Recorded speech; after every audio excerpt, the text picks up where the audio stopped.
우리 함께 볼 말씀은 신명기 12장 1절부터 4절의 말씀입니다. 1절부터 4절 우리 합독하도록 하겠습니다. 내 조상의 하나님 여호와께서 내게 주셔서 차지하게 하신 땅에서 너희가 평생에 지켜 행할 규례와 법도는 이러하니라. 너희가 쫓아낸 민족들이 그들의 신들을 섬기는 곳은 높은 산이든지 작은 산이든지 푸른 나무 아래든지를 막론하고 그 모든 곳을 너희가 마땅히 파멸하며 그 제단을 헐며 주상을 깨뜨리며 아세라상을 불사르고 또 그 조각한 신상들을 찍어 그 이름을 그곳에서 멸하라. 너희 하나님 여호와께서는 너희가 그처럼 행하지 말고. 아멘.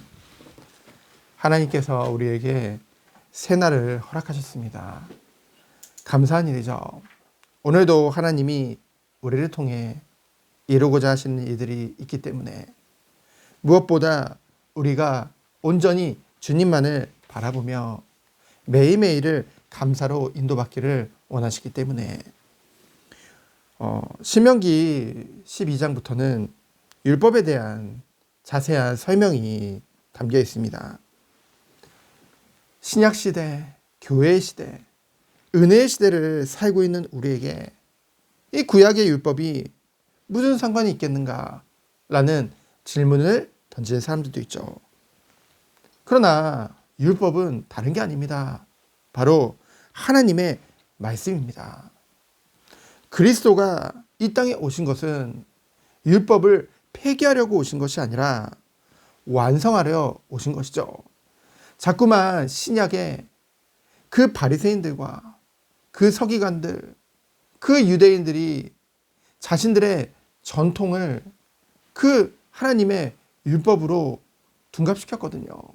그래서 예수님은 그것에 대해서 지적한 것이지 그 율법, 하나님의 말씀 자체를 부정한 거 아니거든요. 예수님 하나님이신데요. 이 그리스도와 연합된 우리는요. 이 율법을 완성하신 그 그리스도와 연합된 우리는 이 모든 것을 은혜 가운데, 은혜로 삶 가운데 행할 수 있는 것입니다. 성령이 내 안에 계시기에 그리스도 안에서 우리에게 새 계명을 주신 것이죠. 하나님을 사랑하고 이웃을 사랑하고 형제를 사랑하는 그 실천을 통해 우리는 이 모든 것들을 그리스도 안에서 누릴 수 있는 것입니다. 오늘 말씀을 통해 우리는 하나님과 이스라엘의 관계, 하나님께서 하나님의 백성에게 원하시는 것을 우리는 알 수 있는 것이죠. 오늘날 우리에게 동일하게 그 뜻을 전달하고 계시는 줄 믿습니다. 오늘 1절에 보면은 이스라엘 백성이 차지하게 하신 땅이라고 했죠. 아직 차지하기 전인데요. 하지만 완료형을 썼습니다. 차지하게 하신 땅. 반드시 하나님께서 차지하게 하실 것을 분명히 나타내시는 거죠.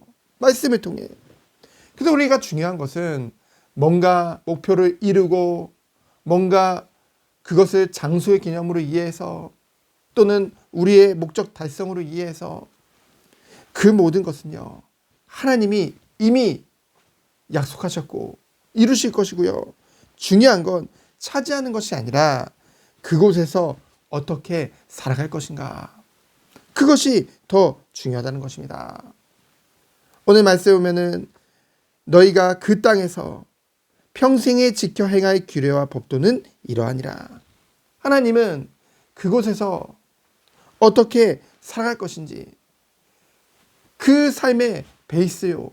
핵심이 바로 하나님의 말씀을 평생 지키는 거라고 말씀하고 계시는 것이죠.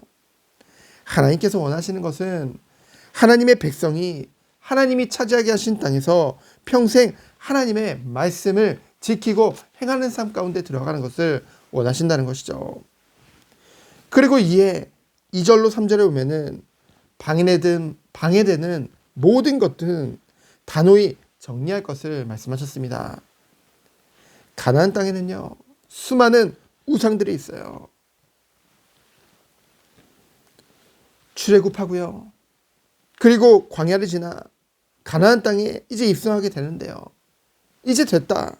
아니요. 우리는 늘 깨어 있어야 됩니다. 우리 스스로를 자신해서는 안 된다는 것이죠. 그 예수님의 수제자 베드로도요. 모든 사람들이 다 배신해도 자신은 결코 예수님을 배신 안 하겠다고 했습니다. 하지만 예수님이 잡히시던 날 누구보다 빠르게 도망가죠. 그리고 예수님을 3번이나 부인하게 되어집니다. 베드로가 마음이 없어서 그랬겠습니까? 예수님을 향한 사랑이 부족해서 그랬겠습니까? 그만큼 인간은 연약한 거예요. 우리는 우리를 자신할 수 없는 것이죠. 우리의 삶 가운데 하나님을 온전히 바라보는데, 하나님과 정말로 이 교제하는데 방해되는 것들은요, 우리가 알고 있잖아요. 하나님께 집중하는데 걸림돌 되어지는 것들, 우리가 은근슬쩍 이 정도는 괜찮겠지, 한 발 슬쩍 올려놓은 것, 그런 거 있잖아요. 우리가 말씀을 듣는 가운데 과감하게 단호하게 그 모든 것을 정리하는 그런 축복이 있기를 축원드립니다. 왜요? 그 모든 것을 누구보다 하나님이 기뻐하시기 때문에. 우리 힘으로 정리하려고 그러면 힘들어요. 그러나 하나님이 기뻐하시는 그 일에 성령께서 도우실 것이기 때문에, 성령께서 역사하실 것이기 때문에, 그리스도 안에서 우리는 새로운 피조물이 되어진 것입니다. 이전 것은 지나갔으니 보라 새 것이 되었다고 했어요. 지나갔다는 것은 되돌아오지 않는다는 것이죠.